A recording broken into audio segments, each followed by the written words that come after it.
Hello, I'm James Wilson, a cellist in the Orpheus Chamber Orchestra. I'm so happy that some of my fellow musicians and I can spend some time with you today in a virtual version of one of our Orpheus Reflections programs. Orpheus Reflections brings the healing power of music to people living with Alzheimer's disease and other forms of dementia and their caregivers by giving our community the opportunity to participate in intimate performances and socialize with musicians in comfortable, accessible settings. Even though we can't be there with you in person today, we are joining you from our homes, sharing some music that we hope you will find entertaining, uplifting, and touching. So I'm up first today, and the piece that I'd like to share with you is called The Mirror in the Mirror, and it's by the Estonian composer Arvo Pärt. I'll be playing this piece with my husband, Carsten Schmidt, and this is a piece that we've played many times together over the years. If you stand looking at a mirror in front of you and there's a mirror behind you, you'll see an optical illusion that's created where it looks like the reflections are stretching to infinity, both in front of you and behind you. Now, this piece that we're about to play recreates that visual experience by starting with a single note in the cello and then continues to expand the range of notes above and below, starting with 2 notes below, 2 notes above, then 3 notes below and 3 notes above, and 4 and 5 and more. And this creates a kind of sonic replication of what you see when you stand between 2 mirrors. But I think the real genius of this piece is that its breathtaking beauty is accomplished through sheer simplicity and clarity. And it's very special to me and has been for many years because it reminds me that no matter how complicated and stressful things are, it's often the simplest things that bring the greatest value and beauty to my life.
Thank you for sharing this moment with us.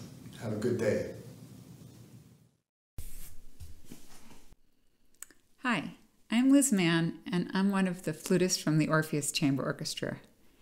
It's really wonderful to see you all today through the miracles of modern technology. I've been playing with the Orpheus Chamber Orchestra for over 15 years, and I've also been playing the flute for a lot longer than that. I actually started when I was 8 years old.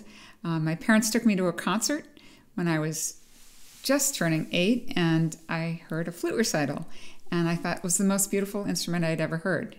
I had been playing the piano already for 3 years, and I told my parents I wanted to switch. What I love about the flute is it's very close to the voice.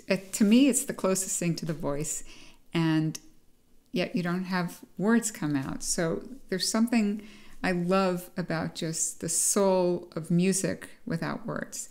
And the flute, to me, is the closest thing to the voice. I really enjoy being a part of this Reflections program, and I am going to be playing two things for you today. One of the pieces I'm playing is by Johann Sebastian Bach, and it's the music I go to in quiet times. And so I've been lucky that Bach wrote a lot of music for the flute, and the first piece is from one of his suites, and it's a very happy piece called Badinerie, which is a dance. And I'm just going to play you just a little bit of that, and then I'll talk about the next piece I play. I'll be back in a minute.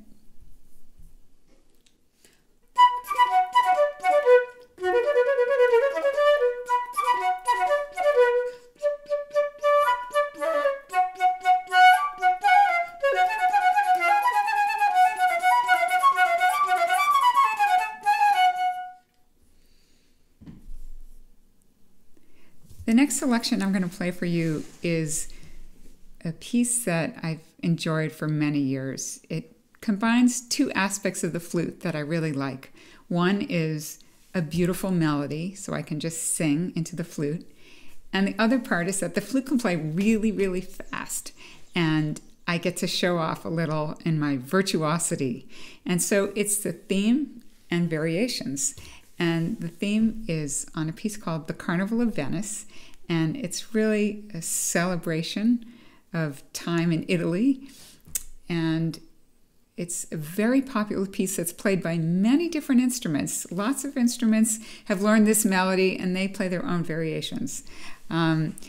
So you will also see in this piece one of the challenges that I can have with one of my family members. So I'm just not going to say anything, and I will let you enjoy what's coming up.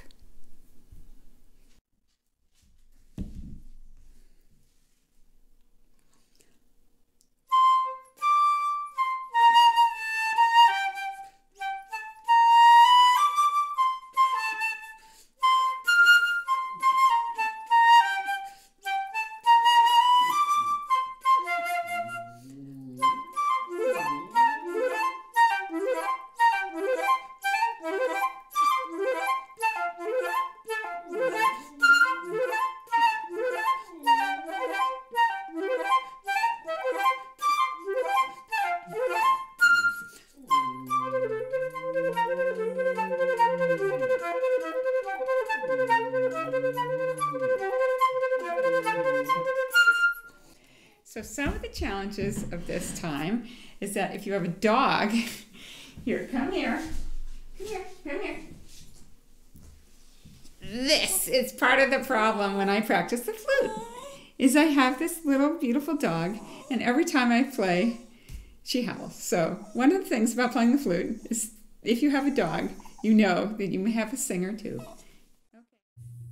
Hi, my name is Laura Frauci. I'm one of the violinists with the Orpheus Chamber Orchestra. I am so happy to be able to share some music with you today. The world has changed so much in the last few months, and one of the things that I really miss is getting together with my musician friends, rehearsing, and putting on concerts. I am very lucky, though, in that I'm quarantining in a house with my family and my sister's family, and we are 6 violinists among us. I started the violin with the Suzuki method when I was 3. And one of my earliest memories of playing with another person is playing the Bach double violin concerto with my sister Jennifer when we were about 8 and 4 years old. We have returned to the piece many times over the year, playing it separately with other people and together. As it turns out, our final public performance before the world changed and we came into quarantine was of the Bach double concerto in California. In the first month of quarantine, we decided to teach our daughters the Bach double as well. And so today, I've decided to present a tag team version of the Bach double violin concerto with my sister Jennifer, her daughter Sienna, who's 11. They're both in shades of white. Me and my daughter Aya, who's 13. We're both in shades of black. I really hope you enjoy our Bach double.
guys, and thank you all for listening.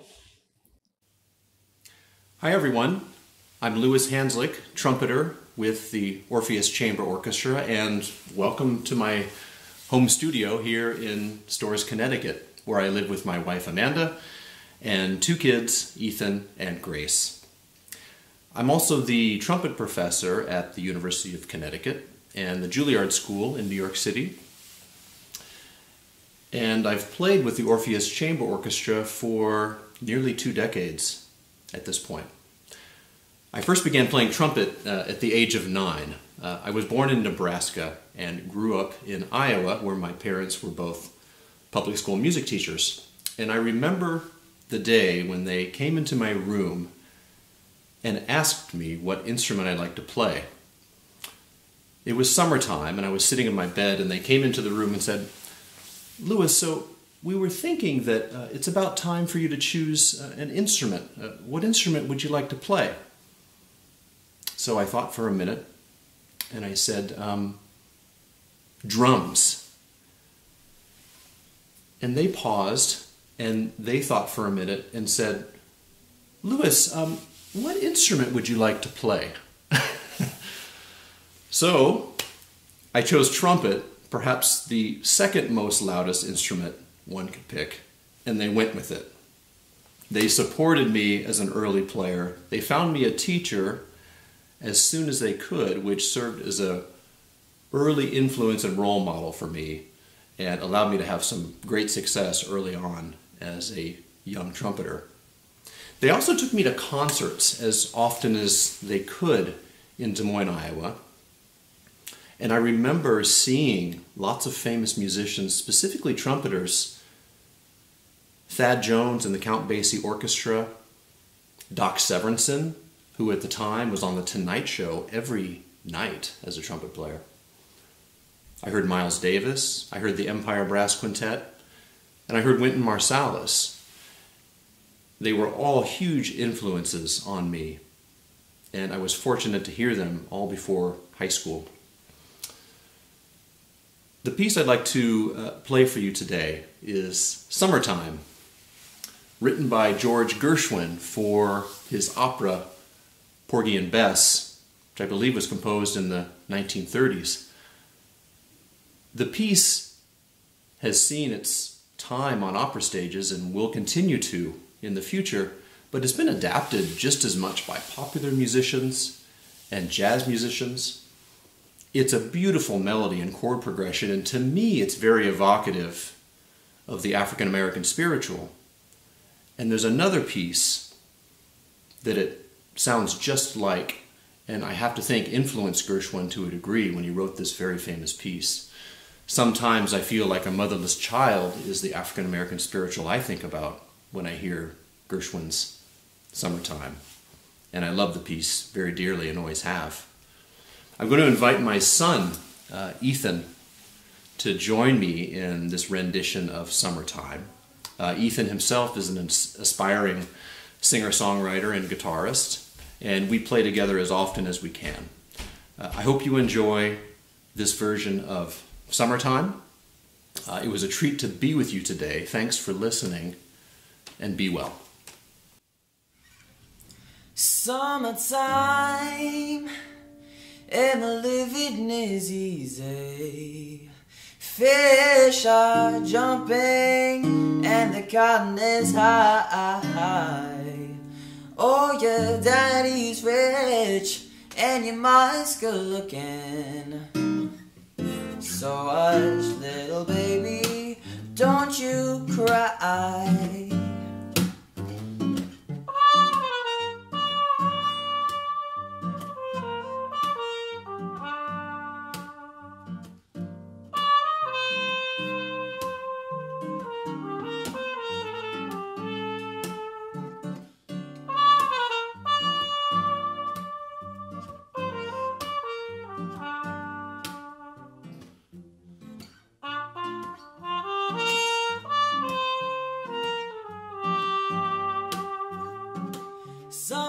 Summertime, and the living is easy.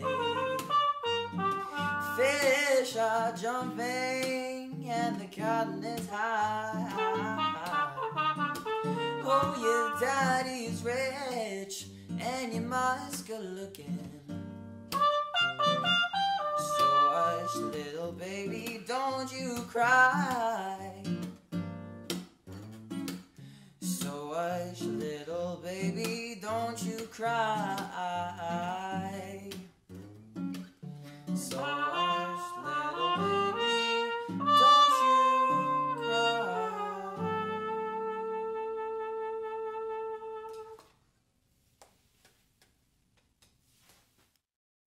Hi, my name is Dov Shendlin, and I'm a violist and a member of Orpheus. And it's my pleasure today to play for you. I play the viola, which is similar to a violin, but a little bit bigger. It used to be the ugly stepsister of the violin, but over the last 100 years, it's developed as a solo instrument. A lot of great music has been written for it. But what I'm going to play today is some music that was not written for the viola, it was written for the cello, but that violists have been adapting for their instrument for over 170 years. And that is music of J.S. Bach, one of the cello suites, the fourth cello suite. Now, the suites, most of Bach's instrumental music was forgotten after his death. And it was only about 100 years later that enlightened composers of the Romantic period began to look back to Bach. And among the things they discovered was a set of 6 cello suites. And when they were published, it was only a few years later that somebody realized that they would sound really good on the viola too, since we have the same tuning as the cello, but we're an octave higher. So what you're about to hear is music by J.S. Bach. It is the prelude to his 4th suite for solo cello, played on viola. And I hope you enjoy it.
Thank you.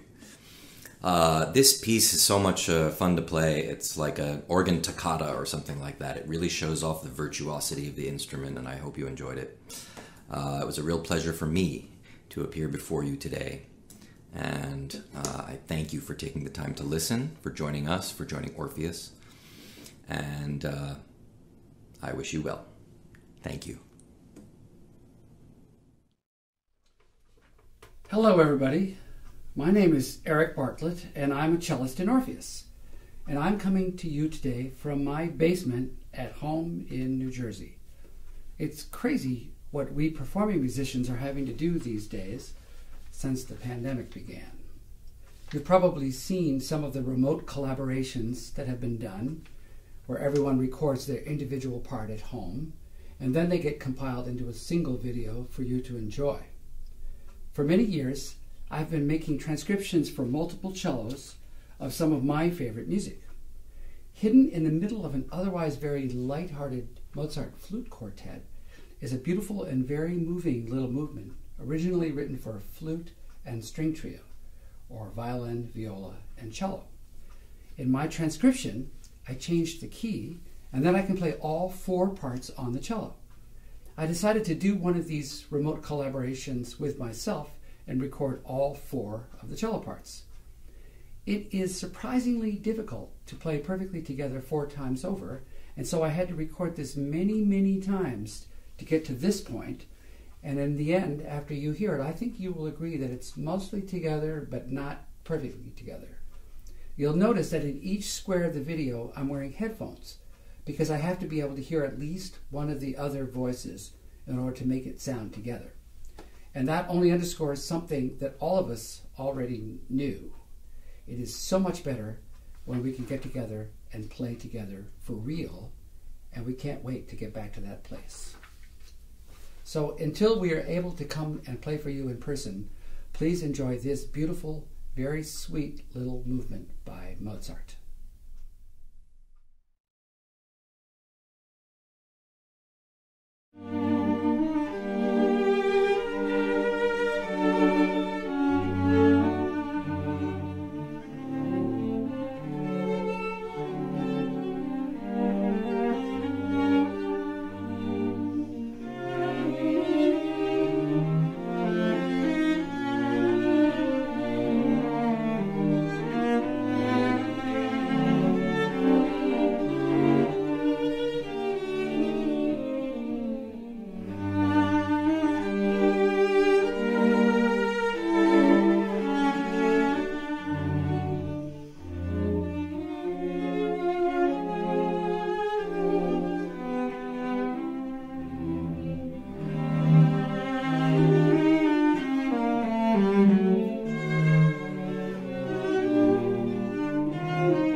Isn't that sweet?